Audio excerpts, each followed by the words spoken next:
গোয়ালপাড়া শহরের পিছনে একটি জঙ্গলে একটি চিল বাস করত। সে ছোটবেলায় তার বাসায় থেকে পড়ে গিয়ে ব্যথা পেয়েছিল, তাই সে উঠতে পারে না।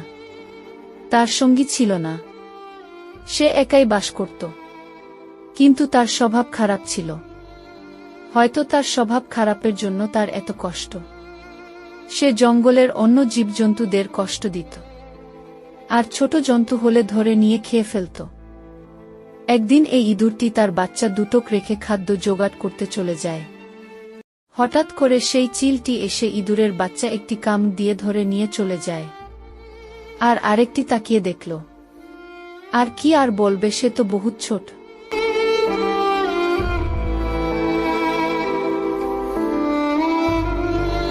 কিছুক্ষণ পর ইঁদুরের মা চলে এসে দেখে তার একটি বাচ্চা নেই।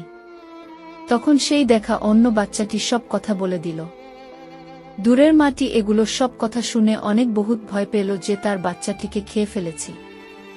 সেজন্যে তাড়াতাড়ি বাচ্চাটিকে নিয়ে বিচরাতে চলে যায়।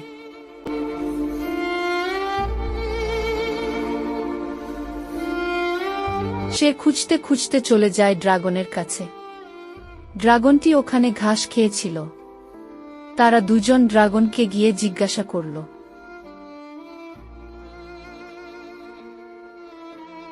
হ্যাঁ, তুমি তো ঠিকই বলেছ। সে জঙ্গলের অন্যদেরকে খুব কষ্ট দেয়। অন্যর খাদ্য খেয়ে বা ছোট ছোট বাচ্চাদের খেয়ে কষ্ট দেয়।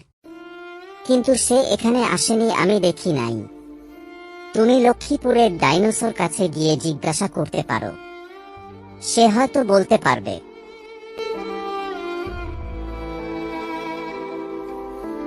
ইঁদুর এই কথা শুনে ছুটে চলে যায় লক্ষ্মীপুরের ডাইনোসরের ওখানে।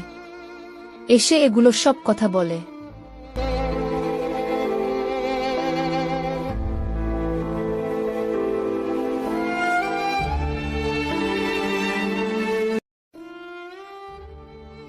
ইঁদুর ভাই, তুই তো ঠিকই বলেছিস। চিলটি বড্ড বেশি বেড়েছে।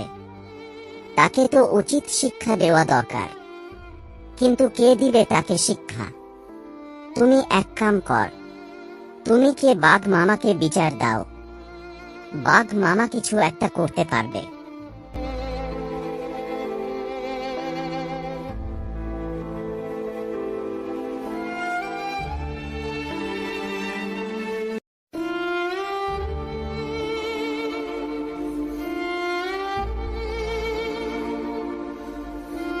এরপর ইঁদুর ছুটে চলে গুয়াহাটির বাঘ মামার কাছে।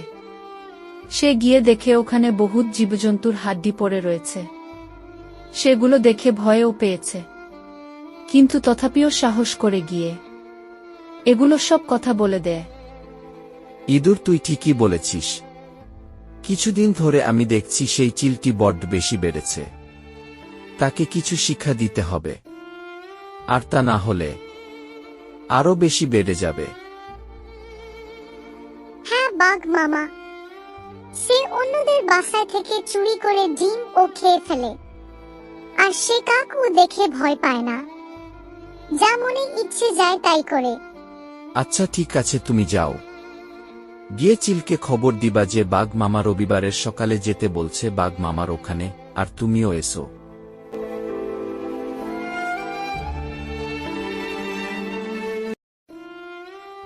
বাঘ মামার এই কথা শুনে সে ফিরতে লাগে তার বাসায়।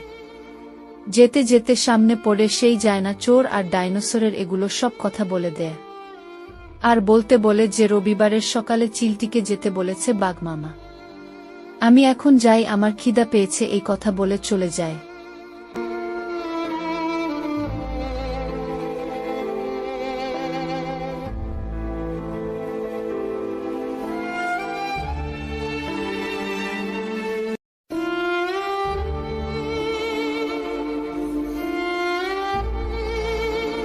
এবার দুটো চলে যায় সেই ড্রাগনের ওখানে। ওখানে গিয়ে সেই কথাগুলো সব বলে দিল, আর বলল যে চিলটিকে দেখা হলে যেতে বলিও। রবিবারের সকালে বাঘমামার ওখানে আর যেতে বলেছে, বিচার করবে। ড্রাগনটিও বলল যে ঠিক আছে, আমি বলে দিব। তারপর ইঁদুর চলে যায়।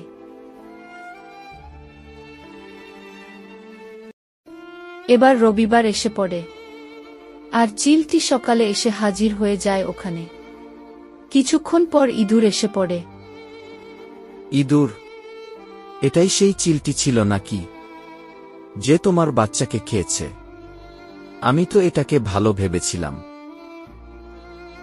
এই চিলটি আমার বাচ্চাকে খেয়েছে, এর বিচার করতে হবে।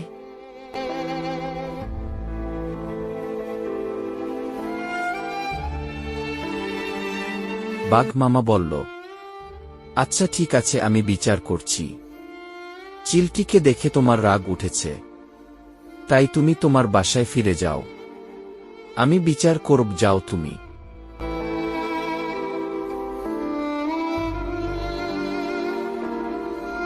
বাঘ মামা, বিশ্বাস করো, আমি ইঁদুরের বাচ্চাকে খাইনি।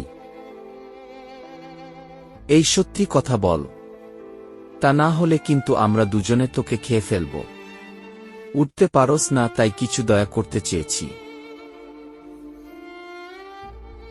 হ্যাঁ বাঘ মামা, আমি ইঁদুরের বাচ্চা একটি খেয়েছি, আমার খিদা পেয়েছিল তাই।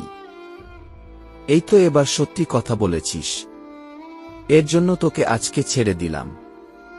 আর এটা তোর প্রথম বিচার ছিল, তাই তোকে এবার ছেড়ে দিলাম। এরপর যদি আর একটি বিচার এসে তাহলে কিন্তু আমরা দুজনে খেয়ে ফেলব। যা, এবার চলে যা, আর অন্যকে কষ্ট দিবি না। তারপর চিলটি ফিরতে লাগে তার বাসায় আর চিন্তায় পড়ে যায় এখন কিভাবে সে খাদ্য জোগাড় করবে। আর বন্ধুরা, এইরকম গল্প শোনার জন্য চ্যানেলটি সাবস্ক্রাইব করে দিবেন, তাই সহজেই আপনার মোবাইলের সামনে এসে পড়বে গল্প। এরপর চিলটি কি বুদ্ধি বানালো সেটা এর পরের ভিডিওতে দেখাবো।